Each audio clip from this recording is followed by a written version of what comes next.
Doug, it's good to have you on the program. I'm excited about this because we have so many people that are in a startup situation or dreaming of starting up. And then there's a whole host of leadership stuff we can get to. But I want to start with the why behind GoodRx. I love these type of stories because a vision is so important to a successful company.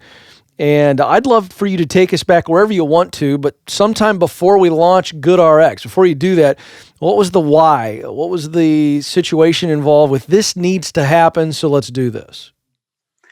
I've always been attracted to really messy problems. I spent much of my life trying to take disorder and turn it into order.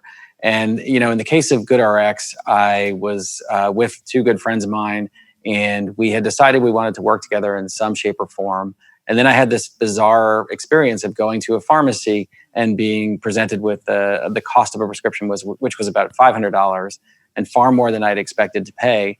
And this concept that there was no information available to consumers just blew my mind. If you think about the world we live in today, where you can Google anything and you can get information on pretty much anything, and healthcare remained this black box, this mystery where we walk in and we stand there and a guy with a computer just says a number. It just seemed broken. And so I guess the why for me was just, could we unravel this? Could we unravel the mystery of healthcare pricing, where all Americans were just in the dark and had no information? And that was the sort of spark that ignited this odyssey. What'd you find out when you started unwrapping this?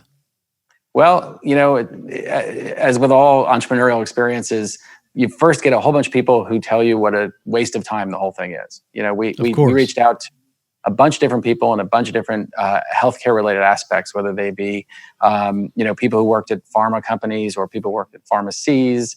And they all had information that was either wrong or they were just super negative. They were like, you're wasting your time. Every American has insurance. Nobody really cares about this problem. It's impossible to get this information. No one will work with you. And, there was a lot of negative in the beginning, which for me is sort of fodder and fuel for, I just want to do this that much more. If that many people are saying no, there's got to be something here. And so we also found out that there were about 14 states that had websites that were publishing pricing information. And so we went out to look at those websites, and 7 of them didn't work and the other 7 were totally wrong. And it's this messiness that I find just addictive. And it was just so fun to get into this process and to take all this both pessimism and misinformation and say, could we do better? Because it just seems like there had to be a better way. And I also love being in spaces where there's no competition. I'm super insecure. So this, being in a Coke versus Pepsi game where we have the same product, I'm just trying to outmarket the next guy. That's not me. I prefer to take wide open spaces, and even as messy as they can be, and try and sort them out. Is it safe to assume that you initially saw a problem, and as you go to discover the source of the problem, the vision creates itself for this company? It's not like you had this whole idea figured out. It's just you had a problem in your brain and it bothered you enough to go look into it. And that's what I want people to hear. You don't have to have this grand vision initially. It's just, if there's a passion to solve a problem, go, and it's going to take you where you're supposed to go. Is that a fair assumption? You're 100% right. I didn't know much about healthcare when we started this odyssey. I used to work at Yahoo and Facebook. I'm not a healthcare lifer. I didn't know much about healthcare statistics in this country. I just knew that I was facing something that just was unacceptable.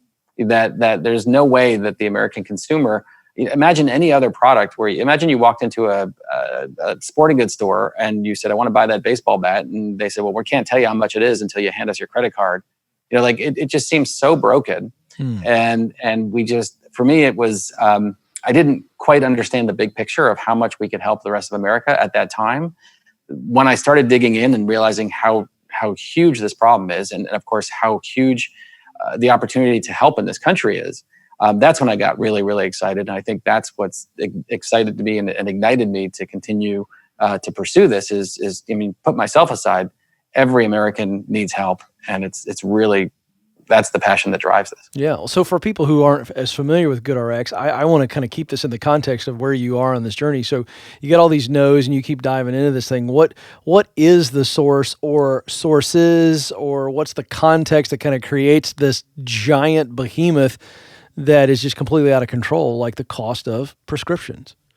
Yeah. Healthcare in America defies common sense. I think most people are used to fluid marketplace economics in this country. You buy a product for X and then you sell it in your store for Y. That's what we all learned growing up. It's like supply and demand economics 101. Healthcare doesn't work that way in this country because it's this weird hybrid of for-profit industry and government regulation and insurance and contracts and complexity that basically throw all that stuff out the window. And so I can't tell you how many times I have to explain to someone that why is a product that costs $1, why are they charging $850? Right? It defies sort of the way we normally think about how we purchase things, which is both a terrible thing and something that we should fix in this country, but also a tremendous opportunity for us to do better and to try to bring those marketplace economics back into a space that is so skewed. And so in the world of healthcare, as you may know, you have, or specifically in prescriptions, you have pharmacies that obviously sell the products, and you have insurance companies, they're actually called pharmacy benefit managers on the other side, who have these very complicated contracts with the pharmacies. And that relationship can create all sorts of, non-market-based pricing. And so we came in and just said, hey, can we provide consumers with information?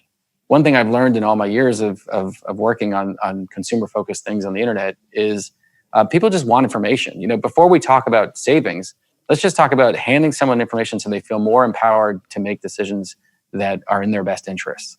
And so that's sort of the basis. I can get into more detail, but no, I love this because I want people to, because I think there's some entrepreneurs out there that are listening, and just by listening to your story and learning how this all came about, you just kept digging and kept pushing. So that's the initial thing.